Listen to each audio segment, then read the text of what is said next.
જય દ્વારકાધીશ। હું છું મીરા આહિર। આજનો એક અનુભવ તમને જણાવવો છે, તેમજ આ વસ્તુનો જવાબ પણ જોઈએ છે, કારણ કે આ જવાબ છે ને એ સામાન્ય માણસ સાથે જોડાયેલો છે। સિવિલ હોસ્પિટલમાં ઇમરજન્સીમાં મારા ભાઈને લઈ ગયા। 45 થી 50 મિનિટ અમે લોકોએ ત્યાં આટા માર્યા, કોઈ કેસ ના લખ્યો।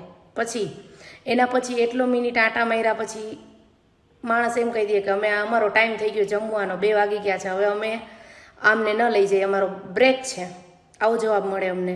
પછી અમે અમારી હાથે લઈ ગયા, પછી બીજે લઈ ગયા તો એને ચોથા માળે ત્યાં શિફ્ટ કર્યો। તો ત્યાંના મેડમ સર ઇમરજન્સી સ્ટાફનો બહુ ગેરવર્તન, મજા આવે એવી અભદ્ર ભાષામાં વાત કરે, મજા આવે એવા જવાબ આપે, અને મજા આવે એવું બોલે કે નથી દાખલ કરવો, જા તારા થાય કરી લે, આવા શબ્દ યુઝ કરે।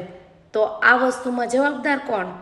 રાજકોટ સિવિલ હોસ્પિટલ જે છે એનું આ જ કામ છે? આવા સ્ટાફ સામાન્ય માણસ સાથે આવું વર્તન કરે તો શું આ ક્યાં સુધી વ્યાજબી છે? નોર્મલ પબ્લિક માટે ક્યાં સુધી આ બધું થશે? આજે અમારા ઉપર છે, કાલ તમારા ઉપર આવશે, બધાય ઉપર આવશે, ત્યારે કોણ જવાબ દેશે? અભદ્ર ભાષામાં વાત કરવી, મજા આવે એવું બોલવું, નિરાતે કામ કરવું, તો તમે પબ્લિકની સેવા માટે છો કે શેના માટે છો? કોઈ જવાબ આપશે મને આનો? જવાબ તો દેવો પડશે ને, કોકે તો જવાબ દેવો પડશે ને, કે પછી આમ નામ બધું જે ચાલે છે એ ચાલ્યા રાખશે? ક્યાં સુધી ચાલશે આ બધું? માણસના જીવથી વધારે કાંઈ છે ખરું દુનિયામાં? કોઈ કહેશે મને?